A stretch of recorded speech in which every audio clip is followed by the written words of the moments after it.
All right. Well, yeah, this movie I meant to review last week.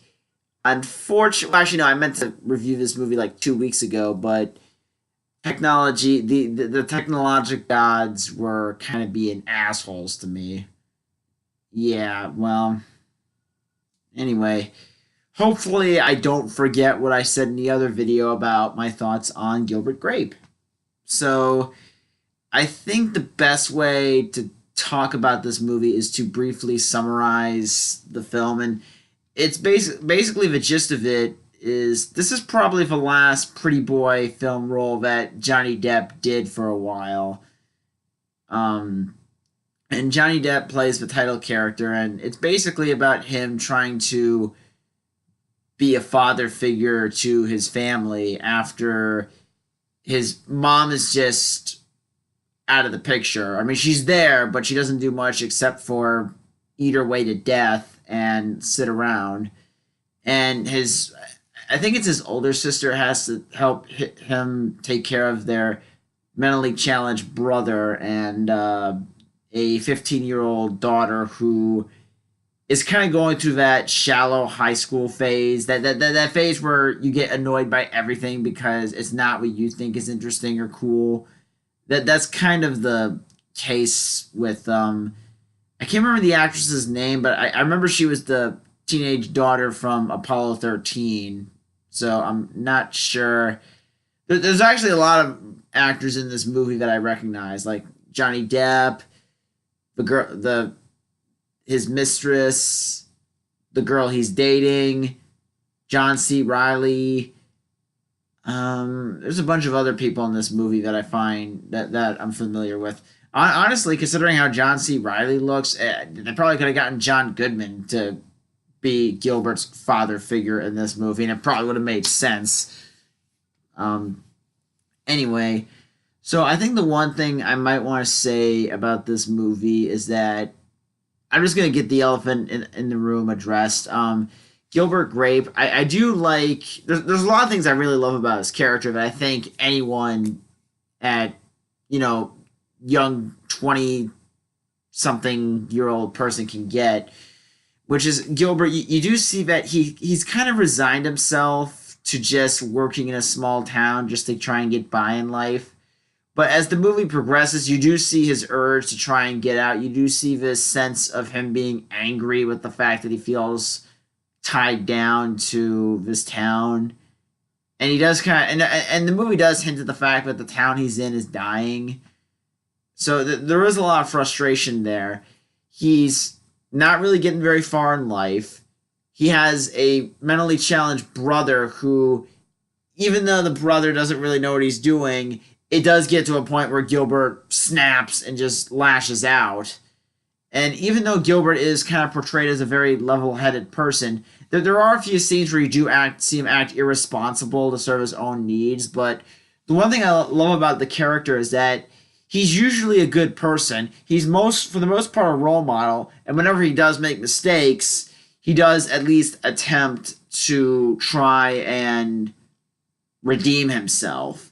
And it's not one of those cases where he gets so I know what I'm doing. You shut up. It's not like that at all. It's more like, oh, I messed up. Usually when he makes a mistake, he realizes he did something wrong about 10, 15 minutes after the fact, and then just flips right around and tries to do an honest apology and tries to be as genuine as possible. Because that's very admirable, actually, because there are a lot of people who will just say sorry just to get out of the situation when they could probably use a little more conviction with their apology. But anyway, and most of the movie is just Gilbert interacting with people around the town.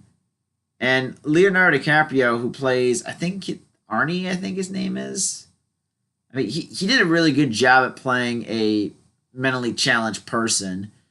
And what the one thing I actually find really funny about this whole performance, it has nothing to do with the movie except for the premiere, where he actually showed up there and the people in the crowd were surprised that he wasn't autistic or Asperger's or anything like that, because if they came out and said Down syndrome, I would have been like, okay, you could have at least tried harder. I'm just gonna stop this talk right now because I think this is gonna go somewhere that might backfire on me. I really only have 26 subscribers, so the last thing I want to do is piss off all 26 of you. Um, so I mean, I think what the movie is, there really isn't much else for me to say about the movie, but the cinematography in it is beautiful. There's one scene where Gilbert's looking at a sunset with this girl he's kind of interested in, and the orange, the yellows, the reds that you see going through the rolls of hay in the field. I mean, it's like something out of Night Moves or a John Mellencamp or a Garth Brooks song. It's just something really, it's really beautiful, powerful imagery. And the one thing I will say about the movie, I really can't think of much else to say because it's been a few weeks, and I probably should have rewatched the movie last night to get a more fresh perspective on it. But honestly, I mean, I know some people that love this movie, but I think it's decent. Another thing I really love about this movie is that I don't want to spoil it, so I'm going to try to explain this in the least spoilery way I can. And if I fail at doing so, I'm sorry. I'm not really good at being subtle. Well, most of the time I'm terrible at that. But one thing I'll say about the movie is that it looks like it's going to go for a really sad, depressing ending. But it does end on a hopeful note. And I know some people might be angry about not having a super happy ending for the characters, but to me, I kind of prefer hopeful endings more because there's still a growing sense of optimism. And I think for this movie to work, it would have been the payoff was good. You know, you do get the sense that things are going to get a little better down the line, and maybe a lot better. Who knows? But I kind of like it when movies don't go the super awesome happy ending route because we've seen that in so many movies before. We've seen so many stories where everything turns out great, or, you know, like in superhero movies, there's always that point where the superhero looks like he's about to get killed off. He pulls enough strength together to beat the bad guy at the last second and barely win the day. Or with sports movies, it always comes down to that final score that narrowly manages to win the game. But with movies like Gilbert Grape, it doesn't go for the Hollywood happy ending. It goes for more of a believable, hopeful note. And having hope for the future, that's probably some of the greatest things you'll ever have. And another thing that to go back on Gilbert Grape is that he goes through a lot of frustrations with wanting more out of his life. And I think anyone can understand that, especially if you're someone who's working a number of part-time jobs and there's not a lot of opportunities elsewhere. I think a lot of people can relate to that. A lot.